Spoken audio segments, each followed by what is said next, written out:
Okay.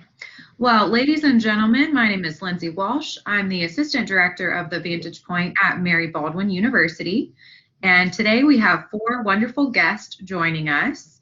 They all represent different opportunities for our College of Education students or students just looking to impact their community through education. So I'll go around the horn here and in order of your bios. So we'll start with Christina and then go Casey, Alex, and Sandra. If you all can just give us your name, where you work, and a brief intro would be great. All right. Hello, everyone. My name is Christina Harris, and I am the Instruction and Outreach Librarian at Grafton Library at Mary Baldwin University. I actually went to Mary Baldwin. I'm an alumna as well. I studied philosophy as well as information and library science for grad school. And so I'm just really excited to help people find their path and carve their futures out one day at a time. Hey everybody, I'm Casey Tucker. I am the program director at Camp Allegheny for Girls. We are located in Lewisburg, West Virginia, but our winter office is here in Stanton, enjoying some of the snow we've gotten recently. Yeah, I love camp. I've been in camping for 11 years now and did not plan for it to be my career, but just love working with young people and teaching them, helping them grow, watching them grow, and getting to work with young people as well and kind of get them started wherever they may head after that. Awesome. Welcome, Casey. Over to Alex. Hey everyone, great to be a part of this chat. My name is Alex Rotman from Camp Caribou, which is in Winslow, Maine. I am originally from Boston, but I've been with Camp Caribou. This will be my 26th summer. Love what I do. It's me, my wife, my two brother-in-laws. It's a family-run organization, and that's truly what Camp Caribou is all about. It's creating a second home for campers and staff, and it's great to meet everyone. Great, thanks for joining us. And last but certainly not least, we have Sandra from Southern Teachers. Hello everyone, my name is Sandra Pollock and I am working with Southern Teachers in Charlottesville, Virginia. I came to Southern Teachers after a career of about, 35 years in boarding schools. I started off in a boarding school in New York for dyslexic boys and then spent the next 27 years as the associate head at a boarding school in Maryland. An Episcopal boarding school. I always use Southern Teachers to help me hire awesome teachers. And so here I am working with Southern Teachers, and I really look forward to working with schools. I love working with about-to-be teachers and with the folks at those schools. So I'm very excited to meet anybody who would like to have a wonderful career in education. Great, thanks for joining us. All right, well, students that have joined us today, feel free to drop additional questions in the chat, but just to give you all a rundown of what we hope to tackle in the next hour. Our first question up is getting advice from the panel on any tips to help plan a career rather than simply working a job. And they're going to give us some suggested reading materials. That can also, though, include, social media folks to follow or websites of interest. And then we're going to talk about the separation of feelings and decision making, or if you should separate feelings and decision making. Also some tips for approaching people that you might want to talk to or work with. And then what are the secrets behind getting to where these folks have gotten. And finally, because it's Let's Do Lunch, we'll wrap up with everyone telling us their favorite place to grab a bite and what they typically order. So with that, I will kick it off and let our panelists self-select. What is the best advice you can give our students to help plan a career versus simply just finding a job?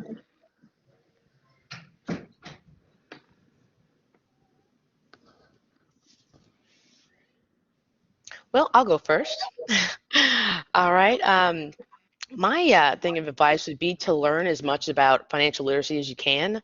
I feel like a lot of people aren't taught financial literacy, especially as they begin to go into higher education. So getting a background of how to handle your finances as an individual, and if you decide to have a family, I'd say that's it's a good skill to have in your back pocket throughout your whole life.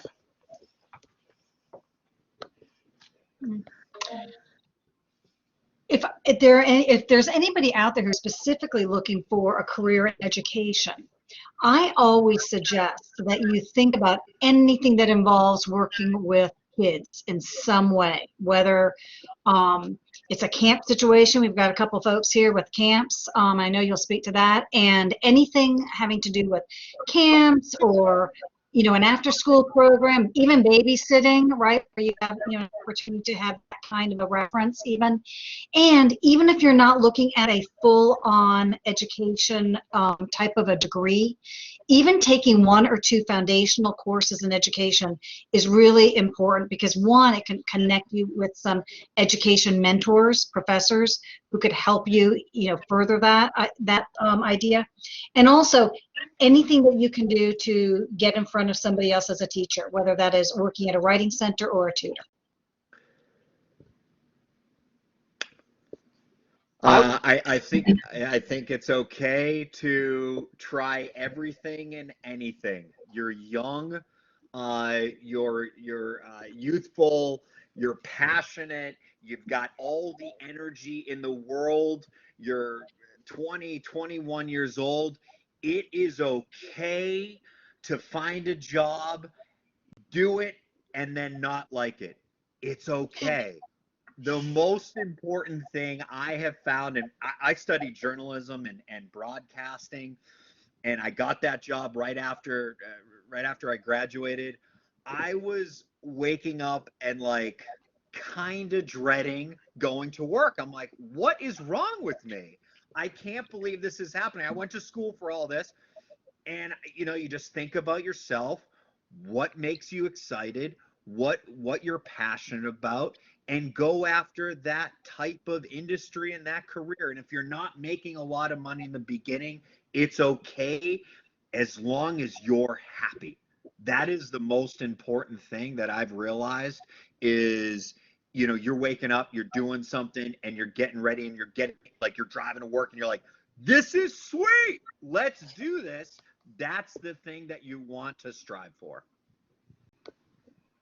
I love that idea that Alex says of trying lots of things. I'd say make a plan and be ready for it to change. Plans never work out quite the way we want them to.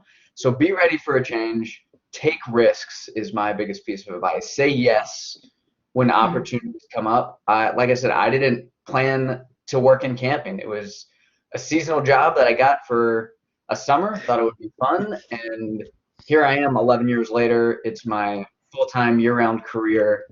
It is definitely my future. So yeah, take a chance, say yes, and be willing to adapt when the opportunity comes. Yeah, lots of great ideas. And feel free to, you guys, if y'all want to comment off of each other's, because it sounds like we have some similar experiences and some similar minds in the room. So just kind of recap some of that advice. Get a good financial foundation was one of Christina's tips. At least know, right, your basic expenses and what you're going to need to meet those. With Sandra, kind of try it out, right? Like if you think you want to be a teacher, try to get some exposure to kids and working with them. And then from Alex and Casey, flexibility is key, right? And trying to pursue that passion. And also knowing that like the first time, you step out into the career world, you might not land your dream job right away. Or maybe what you thought was your dream job ends up not being for a variety of reasons. So just remember that you can take those skills elsewhere. Transferable skills is a huge thing that we promote at the Vantage Point too. A lot of people, I think, undervalue their experience during work. So like even if you're cashiering and you want to go be an executive, that's giving you lots of people skills. You've got money handling skills. Like there's a lot of opportunities that you can take with you to the next thing. So speaking of the next thing, do you all have any books, I bet Christina does, that you would suggest our students read? Of course. And this can also include, again, social media accounts, websites, personalities to follow. But who are some of you guys' inspirations and folks that help keep up with your industry?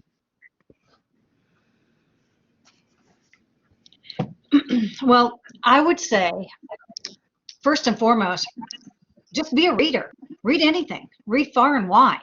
Because if you are going to be connecting with colleagues or you're going to be connecting with students, you never know. It could be a little common interest in science fiction, or it could be, something from a travel, from a travel book. You don't know. So enjoy being a far and wide reader. I don't really have anything very specific. I mean, I think that as a teacher, I always loved the, Covey books about, habits. I think any of those books on habits are great for no other reason. It just gives you some kind of, a paradigm to put into almost any situation, and then you kind of come up with your own style. But also, I do think that if you're thinking of independent schools, just the bigger organizations like NAIS, the National Association of Independent Schools, is helpful. If you're interested in a boarding school environment, TABS, which is TABS, but the Association of Boarding Schools, those are good resources to go for all sorts of information about independent schools. Yeah, definitely read a lot, read often. Read. I love children's literature, and it works because I work at camp and I get to hang out with kids all the time. But from a professional standpoint, kind of a self-growth, one of the best books I read in the last year was Priya Parker's The Art of Gathering. And it's built more towards facilitators and creating conversation, and especially hard conversations. But there's also just lots of great advice for having talks that go deeper than the surface, connecting with people, and whether it's a board meeting or it's just you and your friends getting together for a holiday, just great tips and thoughts for uniting people and building community and creating community where you would least expect it.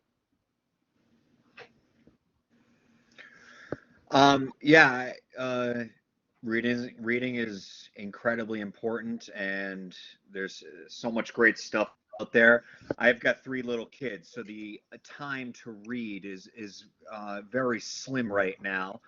So I do a lot of Sandra Boynton books, The Barnyard Dance. Oh my God, that's a classic. But the latest book that I read, which kind of helped in my position, was Leaders Eat Last. That was the latest book I read, and it kind of, I don't think it was just for people in a leadership role. It was kind of a book where you can realize, going into any profession, you got to know kind of the ins and outs of everything and be willing to do everything and anything. I feel like a lot of people right now, I got a sister, she's a senior at college, and she's like going on Instagram, going on TikTok. She sees her friends doing all these crazy parties and going on these unbelievable vacations.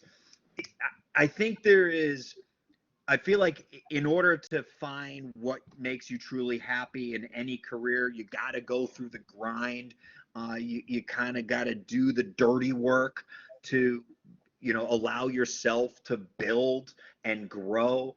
And for myself, like I'm helping, serving food and cleaning the kitchen with the kitchen staff. And that's just an example with summer camp. But Leaders Eat Last was a great book for, anyone looking to get into a career or anyone looking to become a leader within their organization. Nice. I've good thing you mentioned that book. I've actually heard of that book as well, and it's up on my list of things to read. And so, as a librarian, the common misconception is that, oh, you must love books all the time, you must read all the time. It's like, I wish that being a librarian meant I got to read all the time. But no, when I started off in college, reading and that balance of doing homework all the time, there's not that much time for recreational reading. And I didn't actually get into like loving physical books until grad school. Of when I was just like going through all the classes with children's literature, and also these different kind of types of literature. When it comes to graphic novels, autobiographies, fantasy. There's just so many different layers and so many different things that pique other people's interest. So I think I mean, as everyone has said, reading is important, but finding something that you connect with, diving into that's what's so important. Finding that passion and finding what you love makes it worth it. Oh, and my books, by the way. Mickey Kindle's Hood Feminism, Notes from the Women That a Movement Forgot, which is a really great book. I highly recommend it. And also, I've just recently been doing this financial literacy track because I teach information literacy at Grafton Library, Old Mary Baldwin. And literacy in general is just something so important. And we all need to kind of have these aspects in our lives. Like there's information literacy, how we receive and, give out information. Financial literacy, how we, keep track of our money. Health literacy, getting insurance and nutrition literacy. There's so many other ways to be literate in the world, and so finding something that you connect with and something that you can dig deeper in can help you in the future. Alex, is Leaders Eat Last Simon Sinek? It is. Yep. Yeah. Definitely recommend reading any of his stuff, following him through social media, watching some of his TED Talks. Awesome ideas, very down to earth, good stuff. And I also want to mention, along Sandra's line earlier, of connecting with associations. Definitely get involved with whatever industry it is. Get involved with an association. The resources are phenomenal. Become a member. It's an awesome networking tool, just all around. And for camps, that's the American Camp Association. Oh.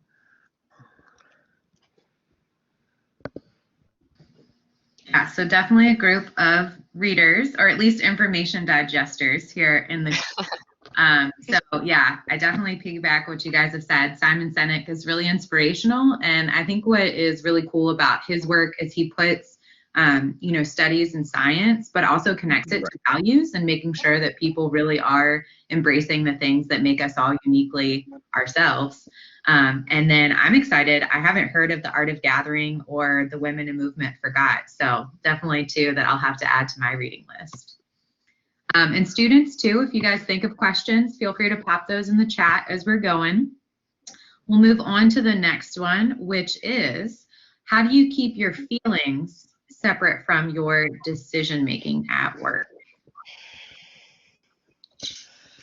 I love this question because when something happens, we want to make the decision. We're driven by emotion. That is, for the majority of what we do, emotion is the driver. Logic goes out the window, and we just want to go with our feelings and go with our gut. So for that, take a breath, step away from the situation, and I think most importantly, have a sounding board. Have a group of trusted folks that you can go to, whether it's your best friend or your parents or a mastermind that you've set up with other people in the industry that work for different companies, but kind of go through some of those same concepts. I meet monthly with a couple of other camp directors. One's in Wisconsin, actually both in Wisconsin. That's where I started my camp career.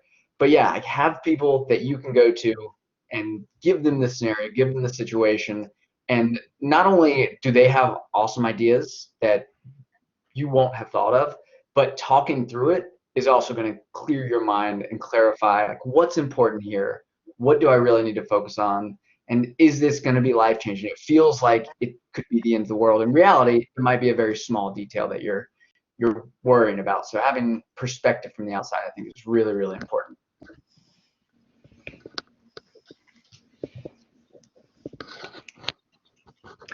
I struggle with this. I'm still working on it. I feel that I always felt like, all right, just go with your gut and make that decision and run with it and be confident in your own self. But I've realized that everyone has a support system. Relying on those people, listening to those people, not jumping in right away. I have found that many ideas, many projects, many just single emails that I just want to do and just get it over with have actually kind of burnt me in the end. And if I just sat back, talked to my wife, talked to my brother-in-laws, talk to mom and dad, and ask them what do they think, and then put all those ideas together, that's the best path forward. I'm still working on it, just to let you know, just to be honest with you. I think I think those are wonderful suggestions. I work with some candidates who are career changers. So not just, about to embark in the workforce, but, have already had a career and now are maybe following a passion. And I would say they have so many things that are different.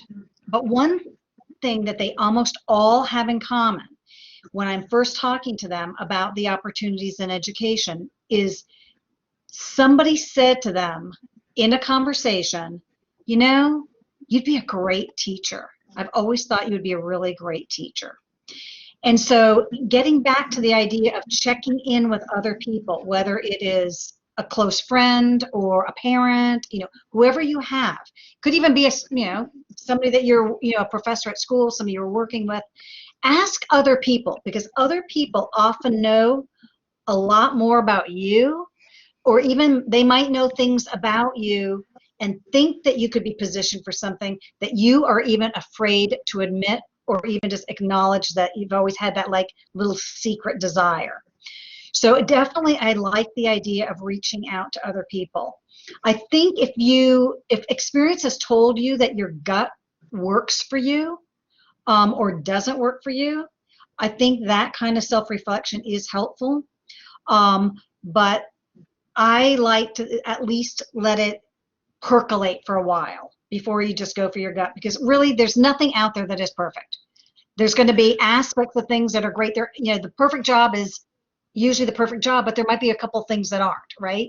And so it's always a matter of juggling. And so, yeah, give yourself the time to do it, to do the processing. I think that's really good advice.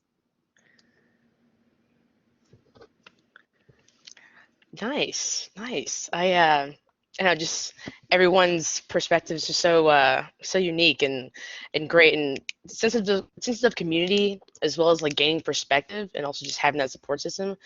It's all really great. I know I worked at the Stanton Public Library for 5 years, and I used to work with a very intolerant coworker, and they would just say like rhetoric and whatnot that I didn't agree with, and so being able to keep my cool in these random intense situations has proved to me how strong I could be on the inside, but also not taint the services I can provide to other people.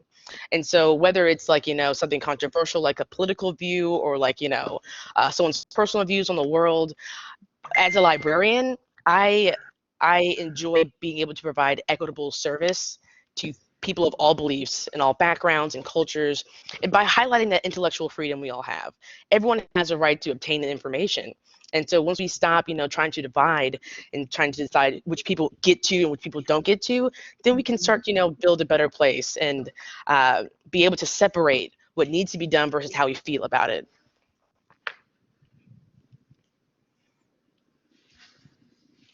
Definitely some great advice here. So I love Sandra's tip, and I think one that students are kind of a little more bashful about, or maybe don't think about right away. But definitely ask your coworkers, ask your classmates, ask your professors, definitely for your strengths, but also if you're working on self-growth and trying to level up in life, right? Maybe ask them where you have opportunities as well.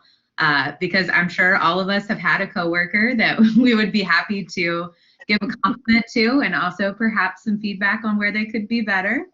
I think Casey and Alex both had great feedback too about taking a moment to pause and reflect, and that will often serve you a lot better. And Christina has seen and used that in action. So, sometimes it's going to be a coworker, sometimes it'll be a customer. Sometimes it might be a manager that you don't always agree with. So definitely being able to manage your feelings in a professional setting is very important.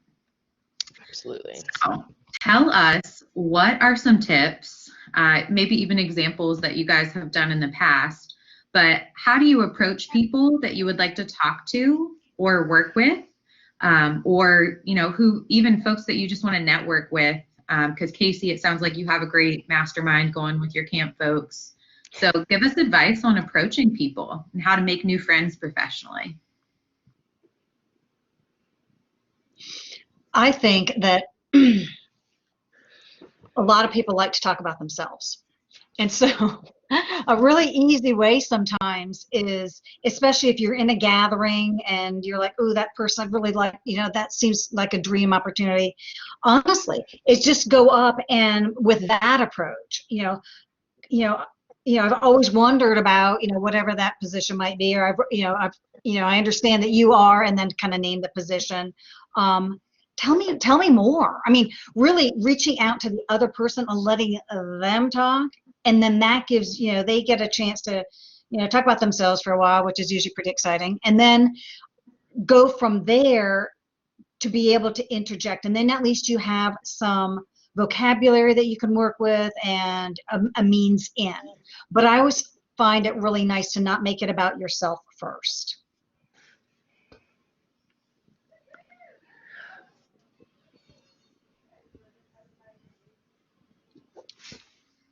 Your mic's off. Hear you.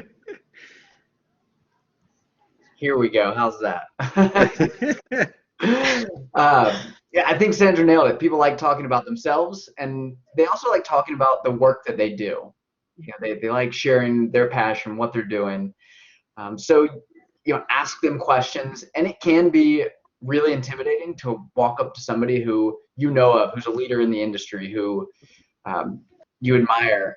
But, say Geronimo, make the jump. I once was working with our leadership team at camp and said, imagine that you're on top of the cliff, looking 30 feet down into the water, and it's terrifying while you're standing there.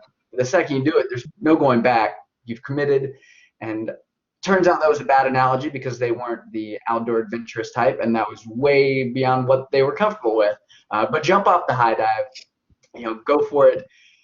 Go to conferences. Find places where these people are, where you can connect with them. And in a pandemic, it's also really great just to send out an email, ask for an informational interview. And like I said, people like talking about what they do and who they are. So send out emails, hey, do you have 15 minutes? I'd just like to ask some questions. I love what you're doing. I love your company. And you send out 5 emails and you'll probably get, I would say, at least 2 people that will say, yeah, I'd love to spend some time with you. I'm glad that you're interested. So those are a couple thoughts from me.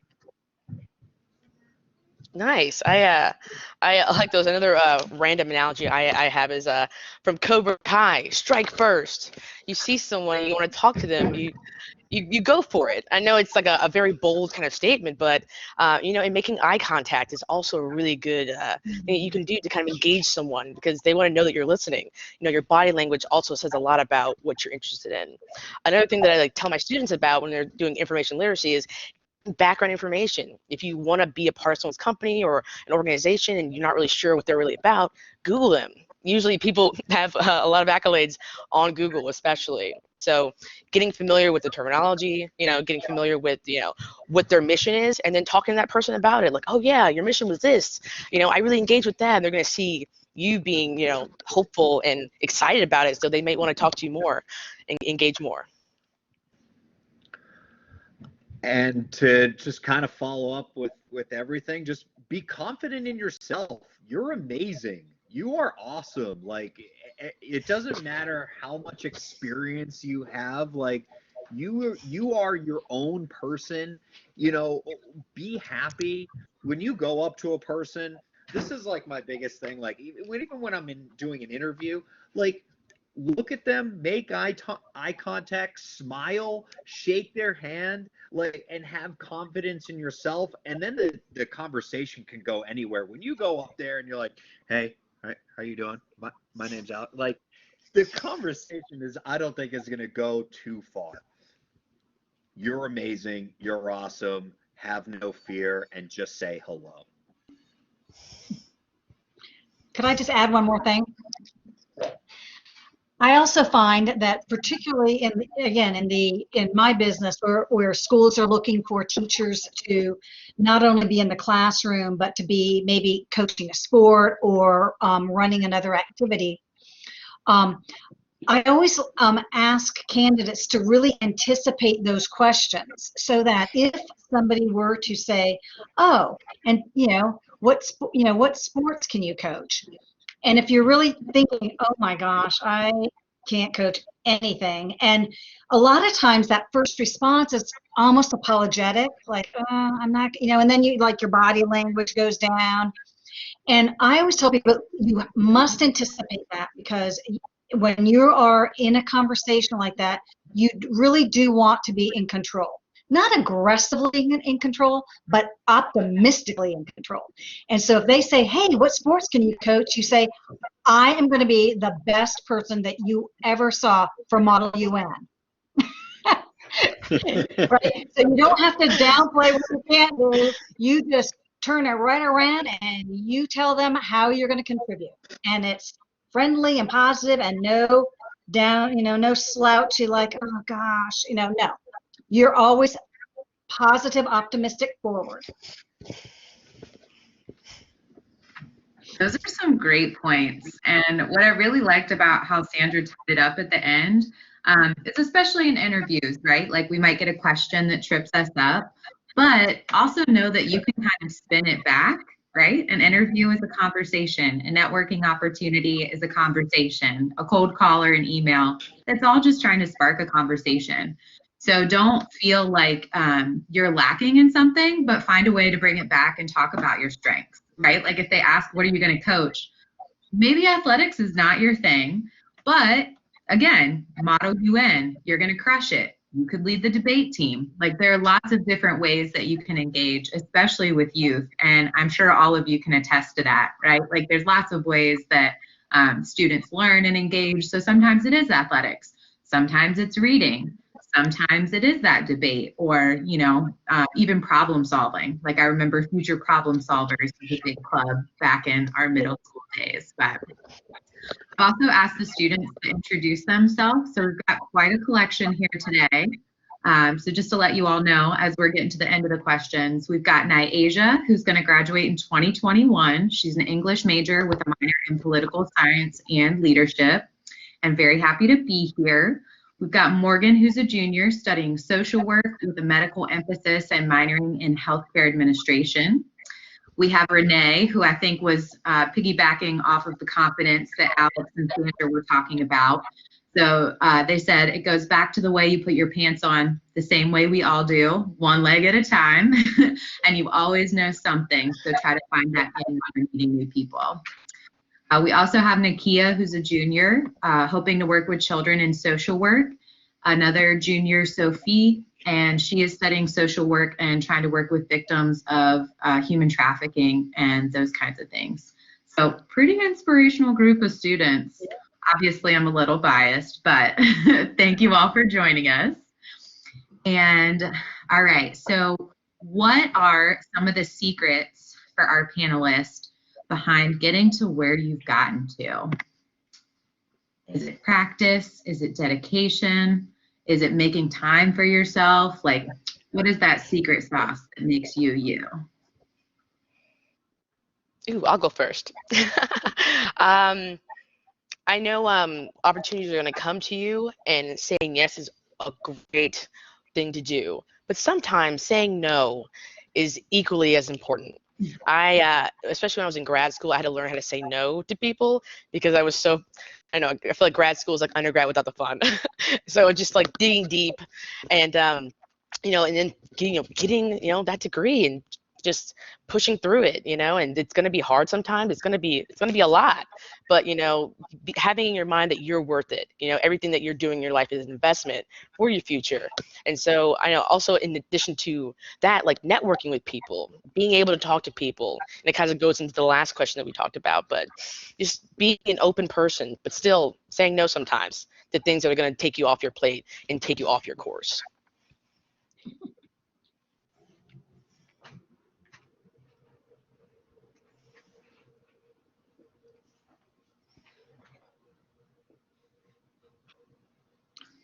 Alex, we can't hear you. Oh, I'm now that guy. Oh my gosh. I didn't think that was going to happen to me. Hard work. It's believe in yourself. For me, it was like, if I really wanted to take it to the next level, it was sacrificing, some of those nights and some of the time on the weekends and not going to that party, not going out, and reading and working hard and looking towards the future, planning things out, and writing things down. What are your goals? Being self-motivated is kind of like my secret sauce. And kind of like being selfless. Like I felt like I need, for me, it was like the people around me, my family, my kids, like, okay, I need to get to work. I need to do this for the people that I love. And it took some time to realize that. But now it's like, okay, working a little bit at night, that's all right. But then taking a little time on the weekends and having fun with the kids. And then when they go to bed, all right, got to do a little bit more work. So it was kind of a grind. But if you truly love what you do, it's amazing. It's so much fun. I would like to add, thank you for that. I would like to add a couple things. One, I would say listen as much, if not more, than talk. I remember going to my first job, and it was, I was, in a position, and I needed to learn the community, and I listened, and there were 3 people that really, in some ways, were people that I watched their every move, and I listened to everything they said. And on the surface, you would say we had nothing in common. I mean, I was a 30-year-old woman, and this was a long time, had been an all-boys school, and so these were older men, very different generation, really different from each other. And I watched their every move because I wanted to learn what the community was expecting. I knew what I was contributing, but I needed to know the manners of the community, the subtleties of the community, and I could watch how they engaged with the children in our care. I think the other thing is, I've always felt that every single person in my work environment is important, and that means whether it is, the head, whoever's in charge, as it were, to the staff in the dining room who are serving me and preparing a meal so that I can go in and then walk right out and do my job, to the folks on maintenance who are right there making sure that our buildings are clean and safe. I mean, every single person. And I got, and so, I mean, I had a long career in the same school, but literally everybody is important, and don't just be thinking about somebody who can advance a career. That will not make you happy and successful in the end. I think I got pretty lucky when I got into camping, and I say that because I had some really amazing supervisors, the directors, the owners, the managers that I worked for were really incredible. They focused on growth for their staff. So, I think there is some luck involved, but you gotta try different things. You gotta meet those people, and you're gonna have some supervisors that aren't awesome, and you can leave them behind and focus on those strong aspects from other leaders. And hard work, I think, is really key. It can't get you everywhere, but it goes a long way. It makes a huge difference. Work hard. People are going to see that. They're going to notice it, and they're going to move you up. It's going to take you places. Maybe not even in your company. Maybe it's that person you worked with years ago, and they say, he was awesome at this. She did this really, really well. I want to bring her in. They're going to see that hard work. They're going to notice it. Be nice. Build relationships. Make those connections. Build your community. Those interpersonal skills, those relationships are what really create. They're what define you, I think. How you treat other people, and it gets noticed. And like I said earlier, take risks, say yes to things, and say no.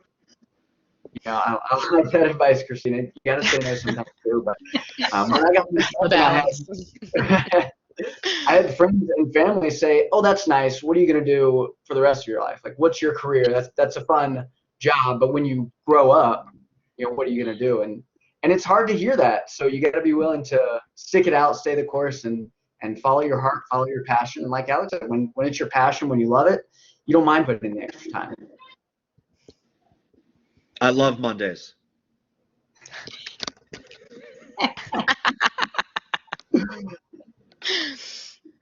Oh, so many nuggets in there. You guys are a very wise group, and I really appreciate you guys being vulnerable with our students. I think sometimes they see us grown-ups and and we've all got it figured out, right? But they don't always see some of the turmoil or some of the struggles or the zigzag path it took to get us here. So some of the key ones I heard were make sure that you say no, so that the things that you want to say yes to, you can say yes, right? Definitely work hard. Don't be afraid to scrub the toilets, take out the garbage in the kitchen, right? Especially my camp staff, my boarding school staff. I'm sure Christina, I know you and I both appreciate the dining services and the maintenance. Oh, of course. Yes. So much sage wisdom from Sandra, right? We have 2 ears, 2 eyes, and 1 mouth, all in proportion, right? Listen and observe more than perhaps we contribute, especially at the beginning here. And just being mindful that everybody on your team is important, whether they're, wherever they are in that organization chart, you're all working towards the same thing. And Casey's advice, try some new things, we might not be good at all of them, but you don't know until you try. So, all right. And so I think that's all of our main questions. I want to give some of our students a chance here. Do you guys have any questions you would like to ask our panelists before they tell us about their favorite lunch digs?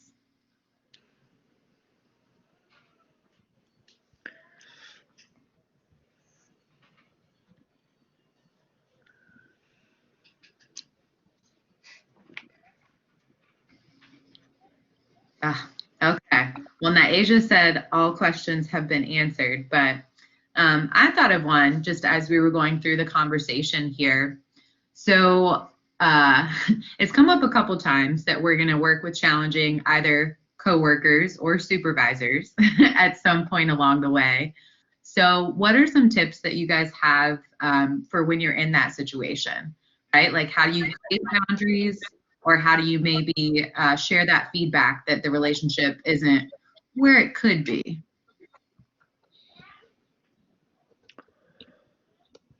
One thing that I have tried, and this is with more either a colleague or even a supervisor, I treat it the same way I do sometimes as a classroom teacher.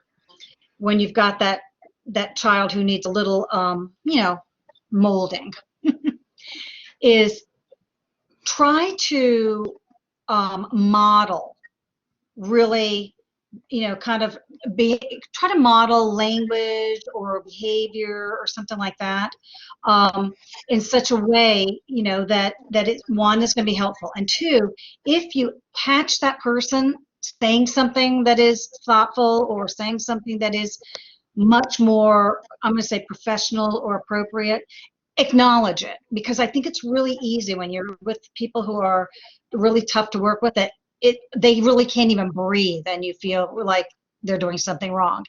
And so sometimes it's just, take the high road, and if you see them engage with a colleague in a way that might be at least better than normal, point that out. Say, hey, I really like how you and see if you can't almost help train them a little. I mean, you can't take the teacher out of me, so I'm always going to be trying to keep things not conflict and seeing if I can't help move it in a healthier direction. Yeah, I think role modeling, like Sandra, you're saying, is key. It makes such a difference. I think about mirror neurons and how we want to do what other people are doing. It's just a natural reflex that we have. And it follows with our behavior, not just our physical actions. And we talk a lot about role modeling at camp and just, I think, education in general. And also just being honest. It's hard to have those conversations, but jumping in and being specific. You've got to use examples. If you just say, hey, you're really mean to me, like that doesn't tell me much. You got to say, it's like we tell kids, use I feel statements, or when you do this, I feel this way. Like this is not a productive work relationship because this sets up this really uncomfortable power dynamic. Be honest, and I'm a very optimistic person. I think people want and generally try to do the right thing. And a lot of times they don't even realize what they're doing. They don't realize those words they're using are making you uncomfortable, right? And so it's a moment to educate them and to clear the air and to get everybody on the same page. I remember being told, like, your negativity on Fridays brings people down. And I had no idea that I was doing that. And so that was something I was able to work on and improve. So sometimes people just don't even know, and you gotta tell them, and it's hard. Yeah, it's all about communication. Don't let things sit inside you and just let it boil, and then it just becomes the situation becomes even more worse when you like eventually like pop on a coworker or a friend. It just will really ruin or kind of ruin the relationship. So it's being open and honest with your coworkers every single day. If there's something that bothers you, hold on to it. Find a time to reconnect and don't be like, oh, they're gonna think I'm so like emotional and sensitive. Who cares? You just need to get it off your chest. Speak to the person that the incident occurred, and 99% of the time, the other person respects that and is like, okay, cool, I got you, I hear you, sorry about that, and then you just move forward.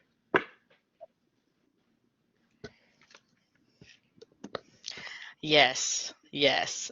Just kind of compiling everything that everyone says is amazing. The whole role modeling, using constructive criticism, as well as, getting out of those conflicts. Like, I don't know, I feel like most conflicts do come from miscommunications. It's like, oh, well, I felt this way and they didn't hear me, so now I'm mad. And, no, it's just sometimes just shedding the need and want for extra drama out of your life can really be a time saver. Because where you can be worrying about something that maybe doesn't even affect you or like, just extra, you could drop that and focus on yourself. There's nothing wrong with it. I feel like society teaches you like, oh, think about everybody, don't be so selfish. You should be selfish. This is the time to be selfish. You're working on yourself. You're working on your career. You are working on your life goals. And no one else can live those up other than you. So taking initiative, and I like the part about the role modeling of not losing your heroes. I feel like we all used to have heroes looked up to. We had posters on our walls, in high school and whatnot. And so as you get older, you kind of lose your heroes, but you shouldn't. By associating yourself with people that you believe are successful are going to help you to become more successful. But Christina, I think that's huge. I don't know if you guys can hear me or not. This is Renee. I'm Associate Director of Graduate Admissions at Mary Baldwin, but also worked at Lowe's Corporate and Ingersoll Rand Corporate and built all their educational and college programs. And so this speaks volumes to me. So for those students who are online, I can tell you right now that being clear on your expectations and going back to what Christina said and saying no, that's okay. Say no. Like, don't set yourself up for failure. Set yourself up for success. But also be willing to take chances, right? But be clear about what you expect. And that's okay to be clear about what you expect, because the person that's on the other end, they may be a generation older than you. They're going to appreciate a whole lot more that you said, this, and this is what I want, right? And then if they can't give it to you, then it's an honest conversation. It's not you failed, not they failed. It's just, it is, right? And so that kind of being positive and being communicative in a very professional way is just critical. So that's kind of what I keep hearing in this loop of conversation. That was great. Thank you, Renee. That was a great summation of what we covered. And especially for our students that might just be entering the workforce, one thing that I have found really useful for my growth and experience is especially when you're working with colleagues or working with a supervisor, you always want to praise publicly, right? So give those folks acknowledgement for what they're doing well in front of your classroom, in front of your campers, in front of your other staff, and then maybe criticize or have those difficult conversations in private. So, send an email, ask somebody if they have 10 minutes in their office, or ask another colleague to just hold up for 5 minutes so that you can say your piece. But I found a lot of benefit from making sure that I'm praising my colleagues and supervisors publicly, and then taking some of those criticisms a little more private. So just a recommendation for the folks starting out.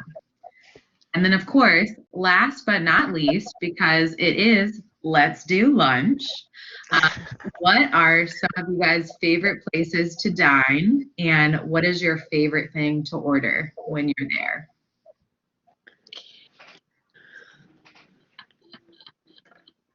I'm gonna throw out two. I've got to give a local plug, but my favorite place to eat is Waffle House for just a quick lunch. I love the Waffle House. Texas cheesesteak plate, hash browns scattered, smothered, capped. Just can't go wrong with Waffle House. I love it. I think they're good. But for a great local spot, I love Newtown Bakery. Their sandwiches are amazing. So go to Waffle House for breakfast and then hit Newtown for lunch. Casey, you just like completely epitomified my favorite meal in the entire world.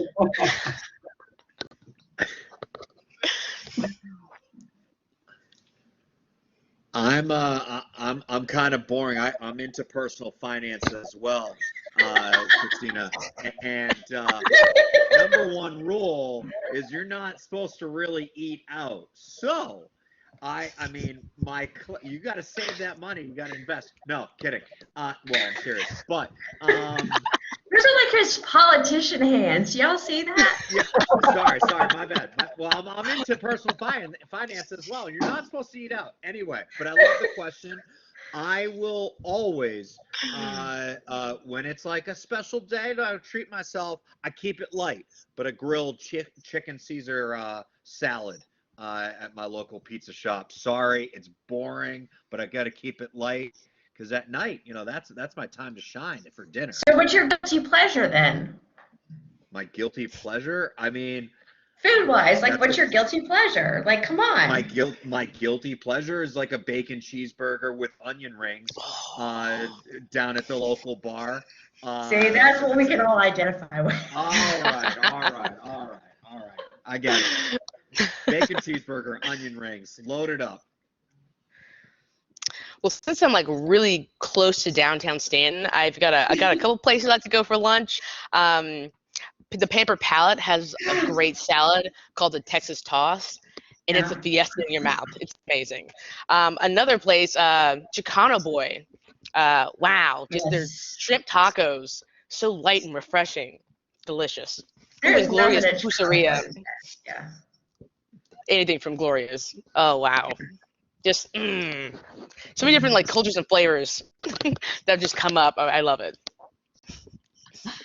I laughed at this question because after being a boarding school teacher, like I said, for 35 years, I was fed in the dining hall.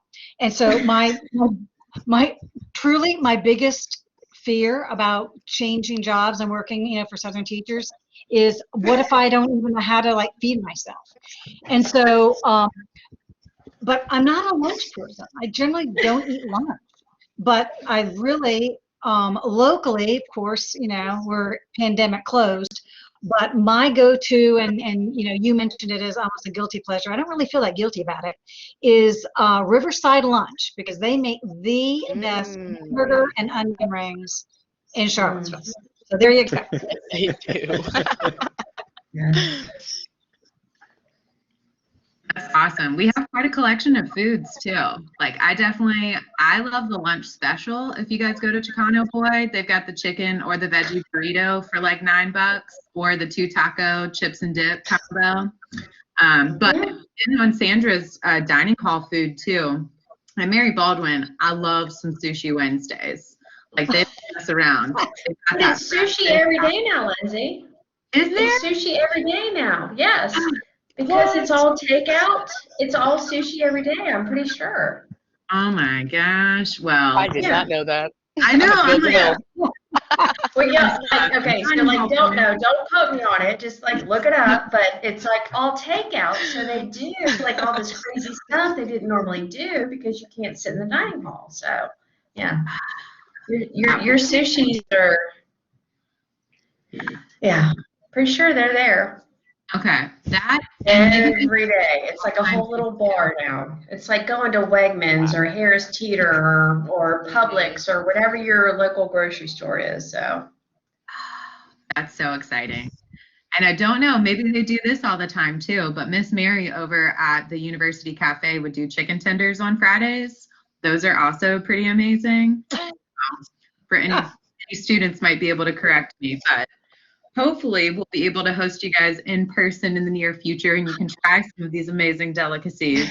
Casey was giving you some love in the chat there. But thank you guys so much. We're coming to the end of our hour. So I will send you all a link when we have this up on our YouTube channel. Thank you, students, for taking your lunch hour to join us. And if you guys have any questions, just send me an email after this, okay? Thanks so much. Thank you. thank Thank you.